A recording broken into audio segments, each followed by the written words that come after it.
forms of social ontology in ways I want to explain. Now, when we talked about language, I explained how, given pre-linguistic forms of intentionality, you could evolve systems that had meaning, convention, and internal syntax.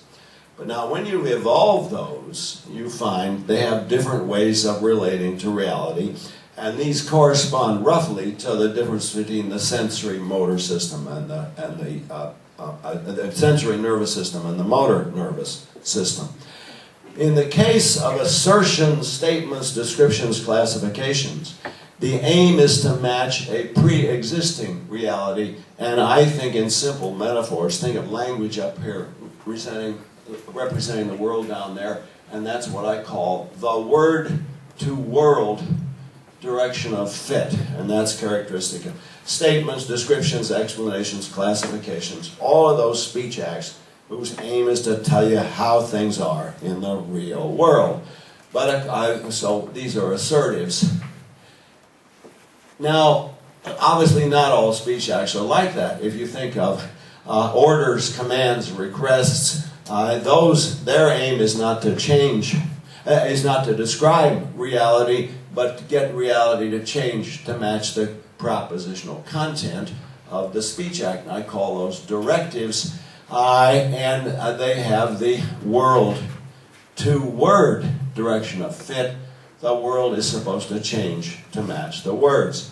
Now, another class like that are commissives, such as the philosopher's favorite are promises, as well as vows, threats, contracts, and guarantees, and they also have the world-to-word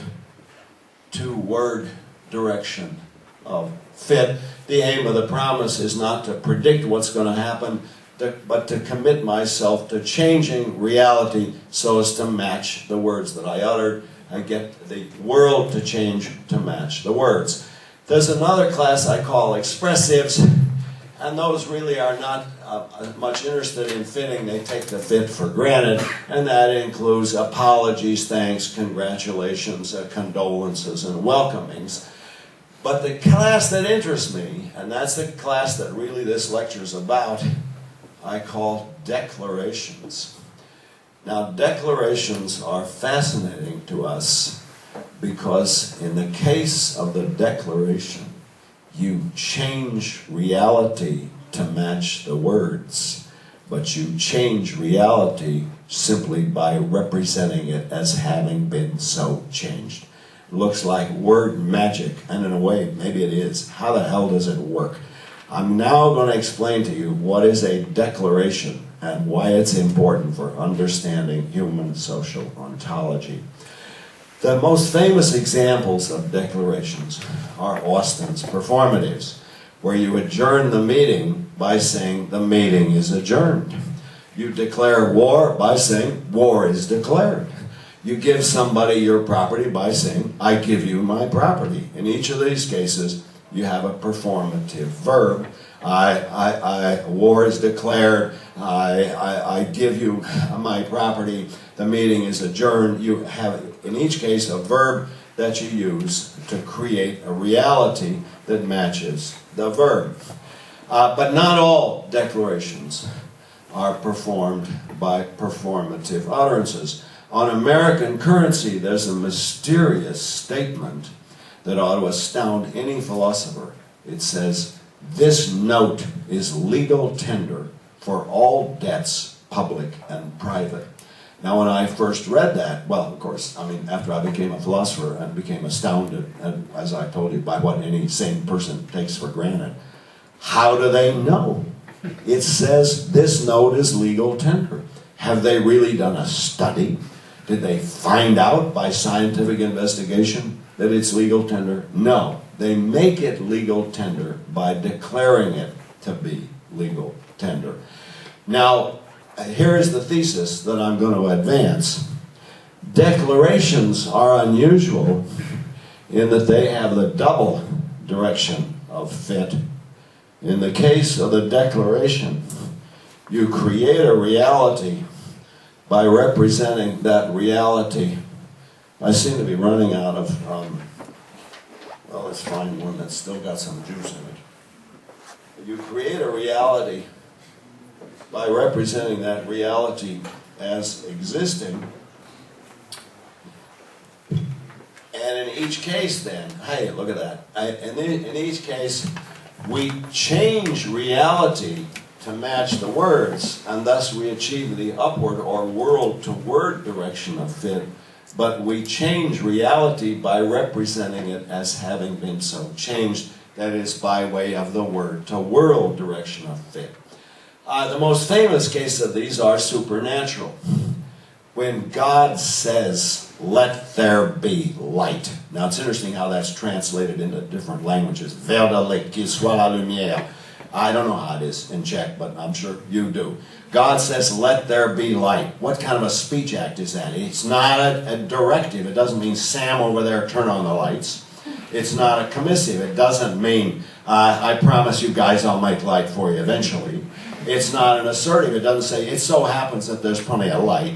It makes it the case by declaration that there is light. So God has this marvelous power to create things by declaration. We don't have that, but we can't create light. But we do have an equally astounding fact. We can create corporations, money, nations, states, presidents of the United States, professors at Charles University in Prague, and all of those are created by a single operation, repeated over and over, and that is what I call the status function declaration. The status function declaration creates a reality by representing it as existing, and it works to the extent that you can get people to accept it. If you get people to accept, this is a nation state, this is my property, this is a government, then you have created a status function, and you've done it by speech acts that have the logical form of declarations, even though the syntax may not make that obvious. And here's the main thesis of this talk, and that is, all of human institutional reality, and in that sense, all of human civilization, the features by which we're distinguished from other social animals. And I'm including now money and universities, private property, summer vacations, cocktail parties, European football tournaments. All of these are created in their initial form and maintained in their continued existence by representations that have the logical form of the declaration, and since they all create status functions, we can say that they are status function declarations. In each case, we are creating a reality by representing it as existing, and in each case, it works to the extent that you can get people to accept it. Now, how does it work? There's a kind of word magic, it seems, involved here. And I have to tell you, sometimes it seems to work better if people don't understand it. When I lecture in Italy, people sometimes tell me, don't give the example of marriage, okay? Because marriages are not created down here, they're created up there. Well, I think even Italians now are getting to the point where they recognize marriage as a status function. But as such, it's then created by speech acts that have this form. They're created by a status function declarations.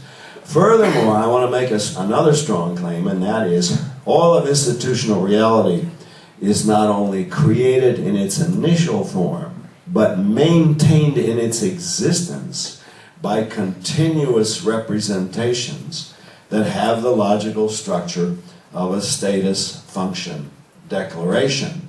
And the best way to see that is to look at social change. In the case of social changes, where people are eager to change the system of status functions, they desperately need to get control of the vocabulary. So when the Soviets got in control in Russia, they abolished the traditional forms of address. Everybody had to be addressed as comrade, and that marked a new set of status functions. Similarly, the feminists in the United States wanted to get rid of the traditional